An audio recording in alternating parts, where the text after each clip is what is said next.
Welcome to Lecture 5, in which we look at motion in 2 and 3 dimensions. Now, everybody's thinking about 3 dimensions these days because 3D movies are all the rage. But if you think about it, the world around you is 3D already. I remember a story, actually an anecdote from my childhood. When 3D movies first came out, they were nowhere near as advanced as today's 3D movies. And one of my neighbor kids was telling my mother about how we had just seen a 3D movie. And my mother said, "Well, life is 3D." And the kid said, "Huh?" As if somehow 3D was only in the movies. Well, 3D is all around us. And if we want to describe motion in all its details and in all its richness, we need to deal with 3 dimensions. One reason dealing with the different dimensions is obviously important is because the direction of motion is crucial. If you want to go to Boston, you go one direction. If you want to go to New York, you go a different direction. Where you end up depends on what direction you go. We already saw directionality in the case of motion in 1 dimension, but it was just along a single line, back and forth, positive or negative. In 3 dimensions, we have the richness of directions in every possible way. We can go in any way in space, and that greatly expands the richness of what phenomena can happen, and it also makes the mathematics of describing motion more complicated. So we're going from plus or minus in 1 dimension to some way of describing this whole vast richness of directions we can have in three dimensions. Remember that velocity is the rate of change of position. It describes direction as well as speed, and velocity is going to become a much richer concept now as we move into 3 dimensions, or even 2 dimensions, as we'll often use. So we have to introduce a new mathematical tool. And the new mathematical tool is called the vector. And I'm just going to give you a brief description here of some of the mathematics we use to handle vectors.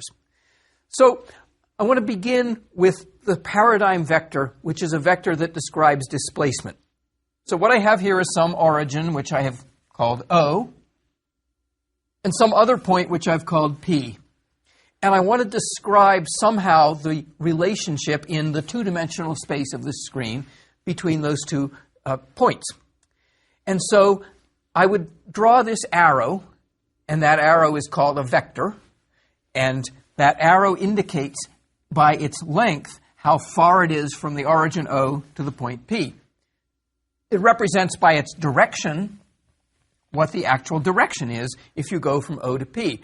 That is the displacement vector from O to P, or because O is the origin, the point at which we measure positions from, this is also simply the position vector. P is the position, the point we want to be at, and this arrow describes where that position is relative to the origin.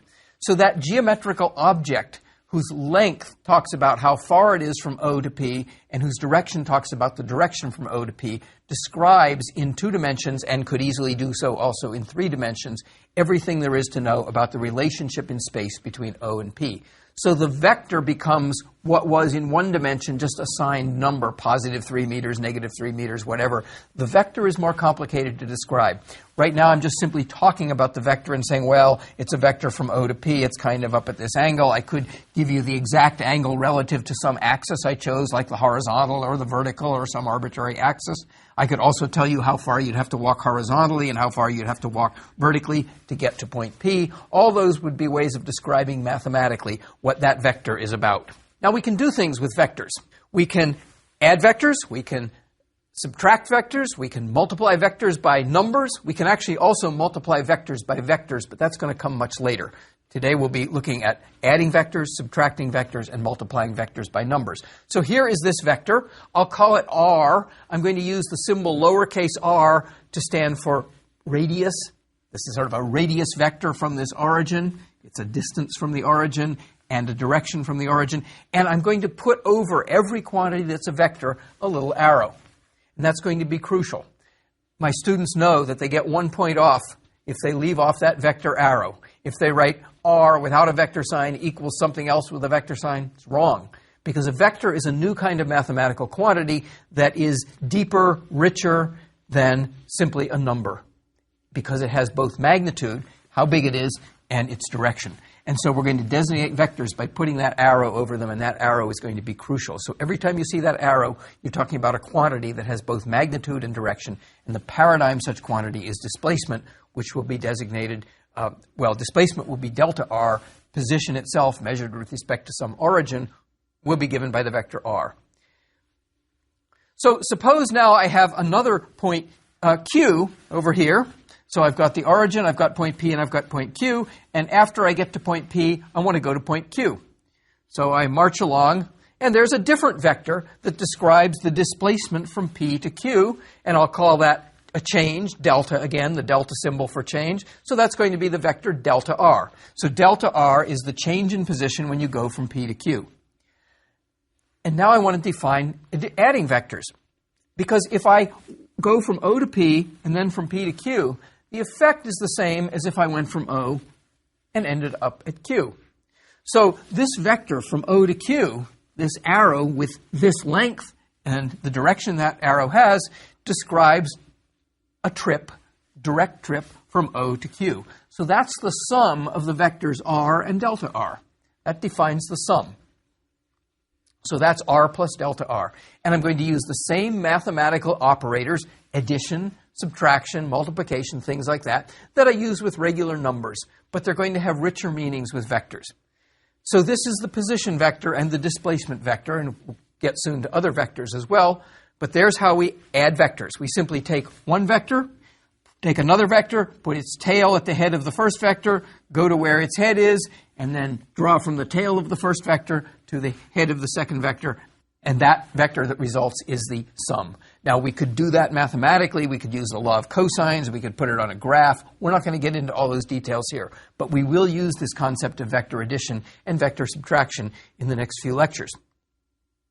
What happens when we want to multiply a vector by a number? A number is called a scalar. A scalar is a number that doesn't have direction. All it is a number. Plus 1 is a scalar. Minus 2 is a scalar. It doesn't have a direction. It's not at 45 degrees. It's not represented by an arrow.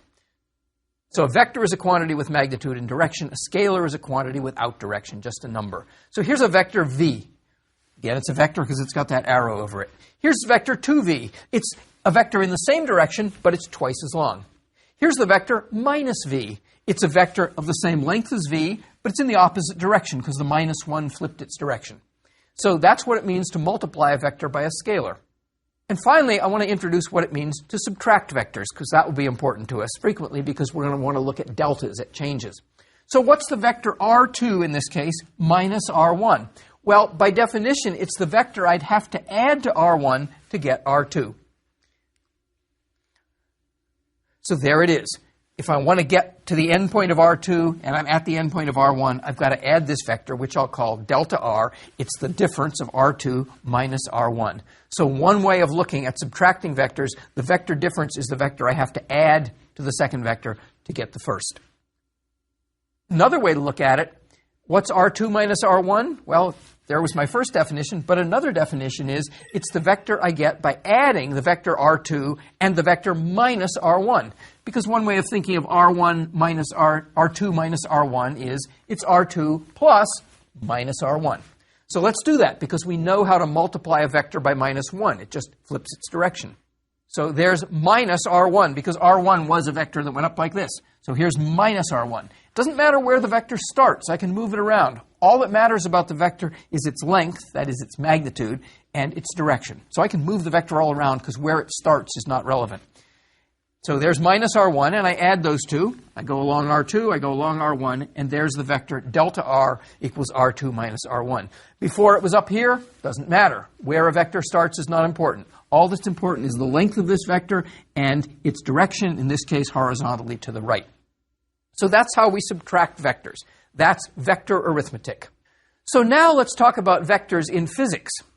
Vectors in physics are going to be used to represent the quantities we've talked about for describing motion. So let's look at some examples. So here is the velocity vector. The velocity vector is the rate of change of position. The position vector I just introduced is delta R.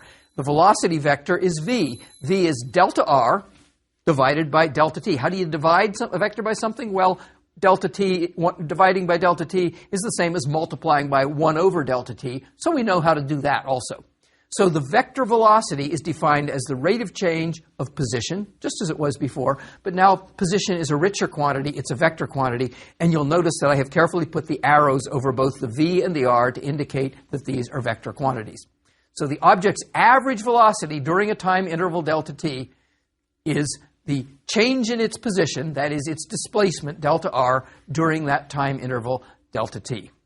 There's the time interval. So that's the anatomy of the equation that now defines velocity for us in the full richness of multiple dimensions.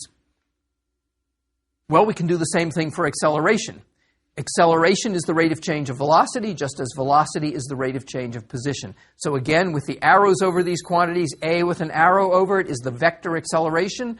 Its magnitude is the acceleration in meters per second squared, whatever that comes out to be, and its direction is the direction in which the velocity is changing, which is not necessarily the same as the direction of the velocity. That's going to become a really important point, and that's something that's really rich about multiple dimensions. In one dimension, we just had the possibility of an acceleration in the same direction as the velocity, speeding something up, in the opposite direction, slowing it down. But in 2 and 3 dimensions, we have a much richer possibility. The orientation of the acceleration can be arbitrary in relation to the velocity. So here's the anatomy of the equation for acceleration. The object's average acceleration during a time interval delta t is found by taking the change in the object's velocity, delta v, the final velocity vector minus the initial velocity vector, and divided by that time interval. So there we now have the generalizations of our definitions of velocity and acceleration to multiple dimensions with the time interval delta t.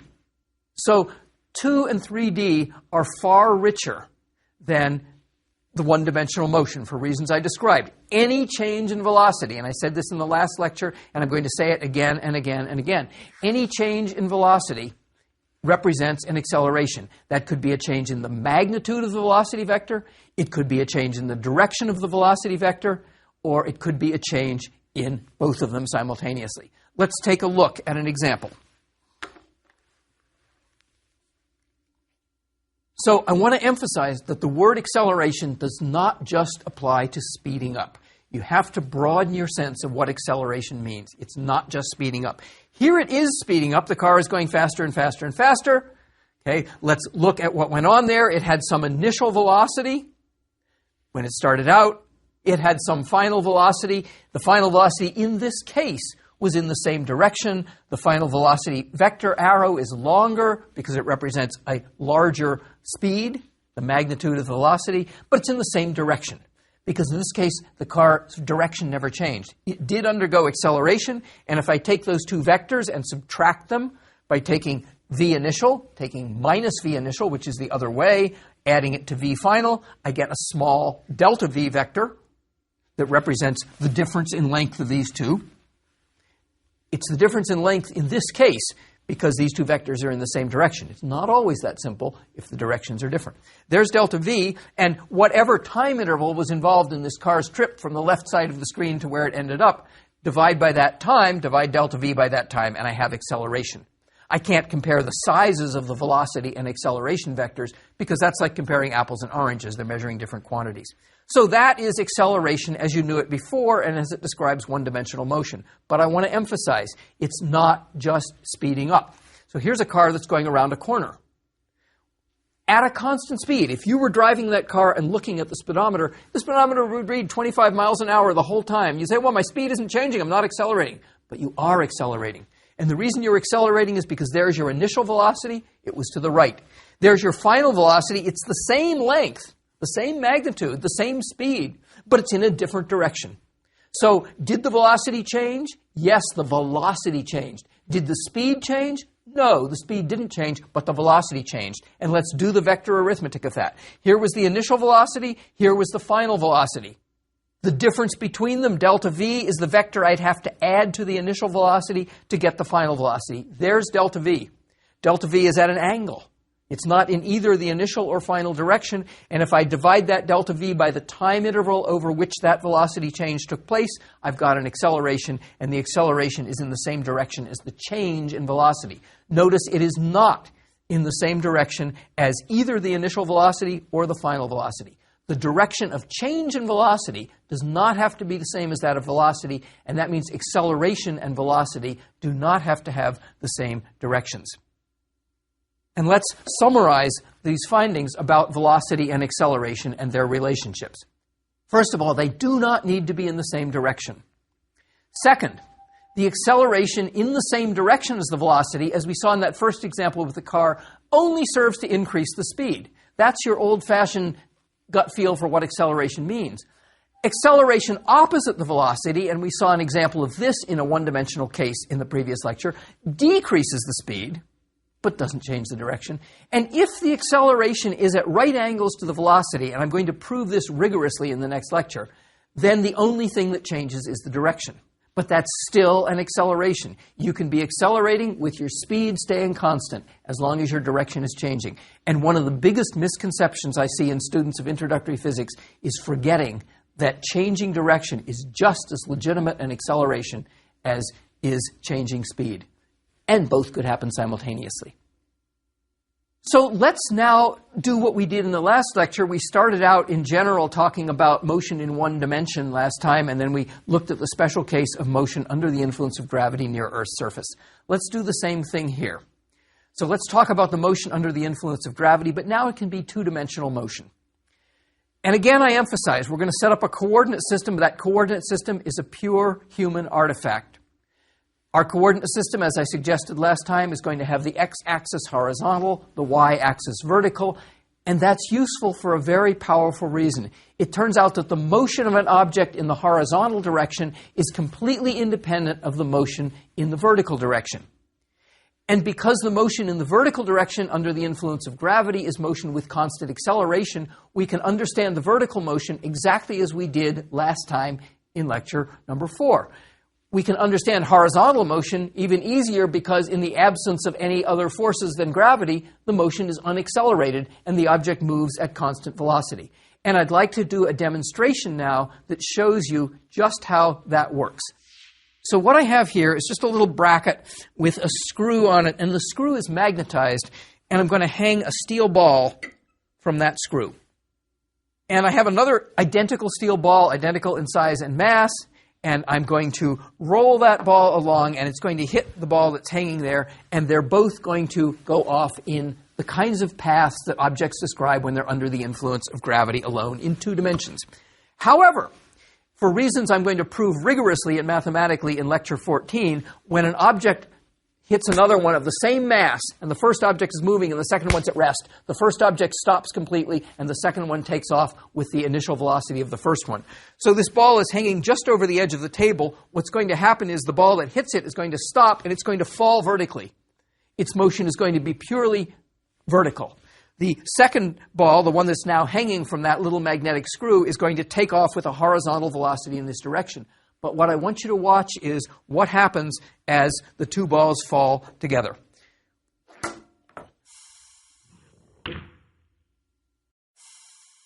The vertical motions are both the same. They're both accelerated motion under the influence of gravity alone. The horizontal motion of the one ball that was struck, the one that's moving horizontally, is completely independent of its vertical motion. So horizontal and vertical motions are independent, and that allows us to analyze motion under the influence of gravity without regard to any new physics. We simply have to say, okay, we understand one-dimensional motion in the vertical direction, constant acceleration. We understand one-dimensional motion in the horizontal direction, even easier, just constant velocity. And we put the 2 together and we get motion in 2 dimensions. And so let's look at some of the equations we would use to describe the motion in 2 dimensions now.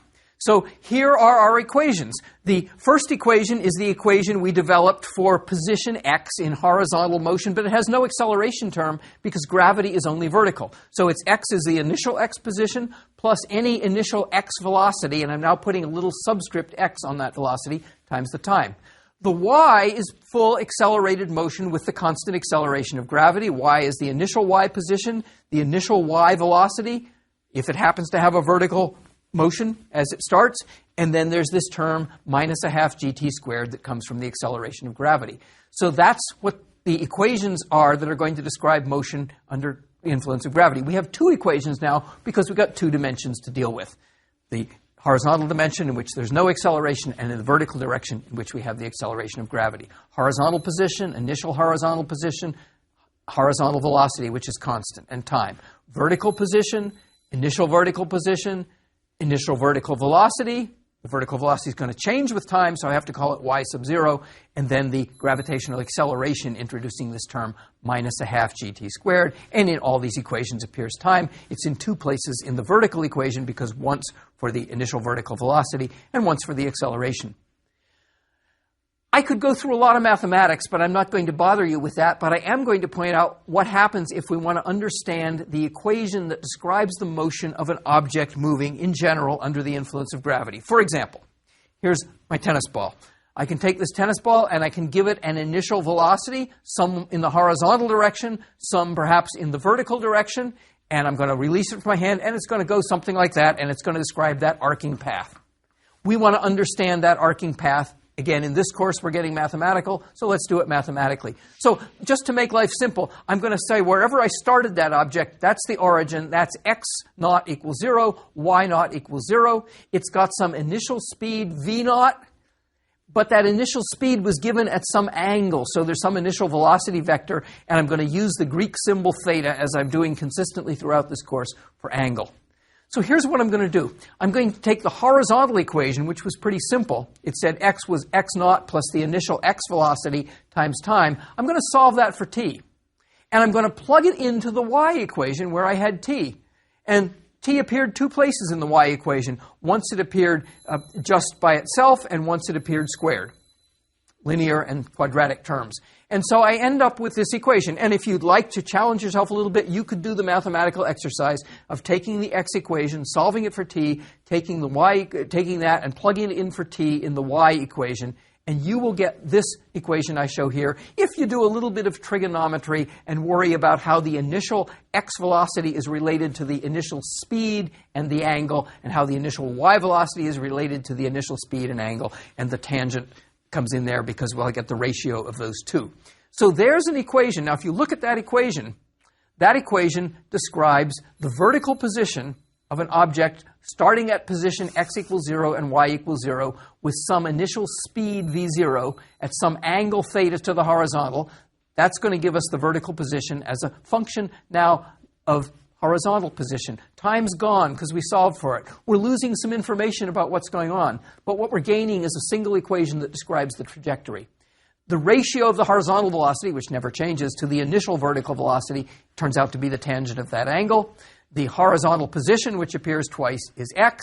And the result of this, if you remember your high school mathematics, is when you have a quadratic function, you're describing a parabola. And in this case, the function is the vertical position as a function of the horizontal position. And so we've proved that in this case of an object undergoing motion under the constant acceleration of gravity, a good approximation, remember, near Earth's surface, then the result will be a parabolic trajectory.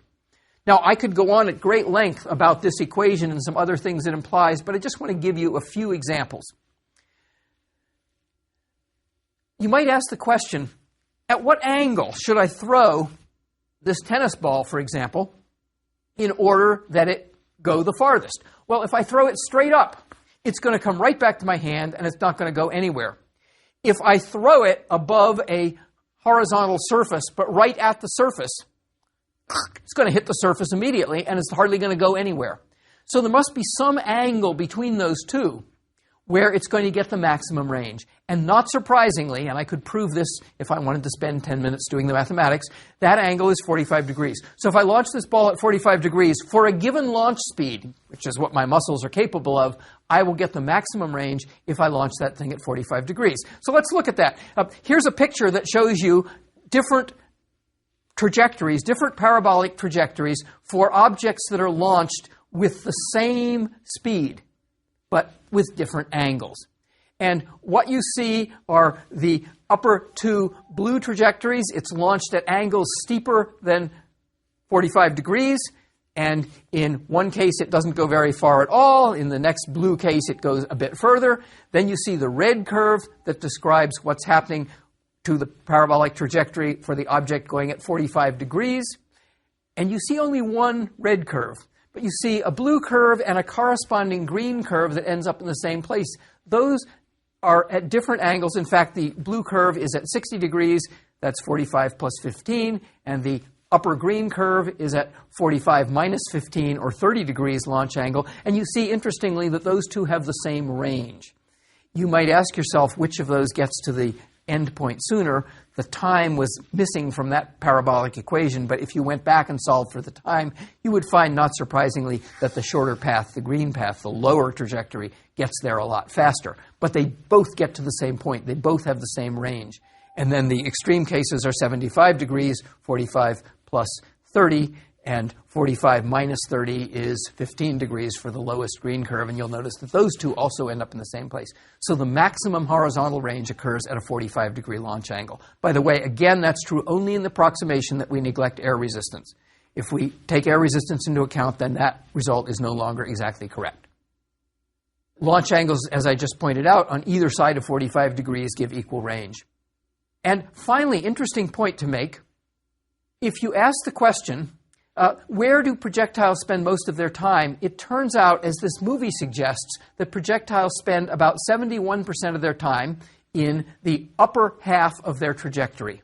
That's why, by the way, if you see a basketball player leaping into the air, or a ballet dancer leaping, or an ice skater leaping, they seem to float near the high point of their trajectory. They aren't really floating. They're undergoing an up-down, and if they're moving horizontally, a parabolic trajectory. But what's happening is 71% of the time is spent in the upper half of the trajectory. And if you'd like to challenge yourself with a little bit of mathematics, you could pretty easily work that out. That 71%, by the way, is 100 times 1 over the square root of 2, to be exact. So it's actually 70.7 blah, blah, blah percent. If you want to work that out, that will be the answer you get. Well, let's end by looking at some examples of projectile motion, which is quite ubiquitous in our everyday world. So here is a beautiful photograph of an erupting volcano. It's a time-elapsed photograph, and so you're seeing the trajectories of these red-hot objects coming out of the volcano. And you'll notice many, many, many parabolas as described by that motion equation that we developed by solving for the time in the horizontal equation and plugging it into the vertical equation and getting an expression for the vertical position as a function of the horizontal position. So that's a beautiful aesthetic example, but there are many other examples of projectiles. The trajectory of a basketball on its way to the basket is a parabolic trajectory described by that equation. We have a fireworks rocket exploding. The fireworks rocket itself was on a parabolic trajectory before it exploded, and when it exploded, all the individual pieces are on their own parabolic trajectories determined by the individual starting velocities and starting positions. They all had the same starting position, but they had different starting velocities, different speeds and directions. They went different ways. The fountain is another beautiful example. You can see the water illuminated by those lights below, undergoing parabolic trajectories. And finally, a movie of dolphins undergoing this leaping trajectory as they come out of the water, and those dolphins are all describing parabolic trajectories. Parabolas and projectile motion are universal in the real world. And so let's end by recapping what we've done here. We've looked at motion now in 2 and, by extension, 3 dimensions. We found that motion is described by these richer quantities called vectors that have both direction and magnitude. We discovered that motion in the horizontal and vertical directions under the influence of gravity those two motions are independent, and that allowed us to solve those problems by basically solving 2 problems, one for the horizontal motion with constant velocity, one for the vertical motion with the constant acceleration that we developed back in the previous lecture, and the end result is these beautiful parabolic trajectories of objects moving under the influence of gravity near Earth's surface.